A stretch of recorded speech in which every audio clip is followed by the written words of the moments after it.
Pas d'originalité de votre part sur les DLH ce soir, vous restez dans le classique. Dans les DLH, donc 142, 143 et 152, vous nous proposez encore les mêmes programmes que d'habitude, donc permettez-moi de revenir sur quelques points. Donc dans les DLH 142 et 143, donc vous préemptez pour 14 millions d'euros 2 immeubles de notre arrondissement pour un total de 32 logements afin d'y faire du logement social. Jusque-là, nous avons l'habitude. Mais là où ça devient intéressant, c'est que sur ces 32 logements que vous captez au marché privé, il n'y a qu'un seul vacant. Donc ça en dit long sur cette politique, ou plutôt cette absence de politique du logement social à Paris. Donc je ne doute pas un instant que la ville va communiquer largement ce soir sur la création de 32 logements sociaux, sauf que c'est faux.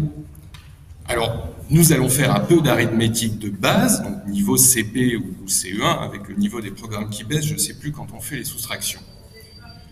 Donc, partons de ce parc de 32 logements, que vous ne créez pas, hein, ils existent déjà. Retranchons-y les logements occupés pour lesquels vous ne créez rien du tout, vous conventionnez et ça va juste changer le nom du bailleur. Donc, en dehors de ça, c'est transparent pour les résidents. Donc nous soustrayons donc 31. Reste un logement qui va rentrer dans le parc des logements mis à disposition des demandeurs éligibles au logement social. Un logement à 14 millions d'euros. Ça, c'est de la bonne gestion de l'argent public. Donc ces deux délibérations ne sont qu'une supercherie à nouveau destinée à gonfler artificiellement vos chiffres du logement social. Ce n'est pas une politique de logement, c'est une opération de com à 14 millions d'euros. Pour la DLH 152, là les choses sont un peu plus complexes. Là c'est une préemption à 5 millions pour 14 logements, dont 3 vacants. Bon, on passe de 1 sur 32 à 3 sur 14, ce qui fait approximativement 21%, on progresse. Par ailleurs, l'immeuble nécessite des travaux de rénovation que j'imagine importants pour que ce soit écrit dans le dossier. Donc là, nous pourrions discuter de préemption utile.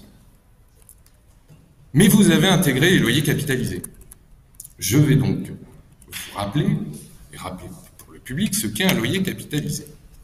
Donc c'est un dispositif comptable dérogatoire accordé à la ville de Paris et à son maire par le président Hollande. On ne le dira jamais assez, avoir des amis bien placés, c'est utile. Donc ce dispositif, qui est quand même tiré par les cheveux de base, permet à la ville d'empocher d'avance les loyers qui devraient lui être versés par les bailleurs sociaux dans le futur. C'est vrai qu'il fallait y penser. Donc dans les DLH 142, 143 et 152, vous capitalisez allègrement un peu plus de 7 millions d'euros, rien que ça. Donc vous ne manquerez pas de me répondre comme d'habitude sur un ton un peu condescendant que ce ne sont que des écritures comptables et qu'au final ça fait 0. Donc si je vous rejoins sur la fin, oui, dans 50 ans ça fera 0. Ce ne sont pas que des écritures comptables, alors justement faisons un peu de comptable. Donc vous capitalisez 7 millions d'euros, approximativement, dans les comptes de la ville. Donc vous activez de force 7 millions de trésorerie supplémentaires. Ça c'est factuel. Vous ne comptabilisez pas de dette, parce que c'est sûr qu'avec bientôt 8 milliards de dettes, ça commencerait à faire beaucoup.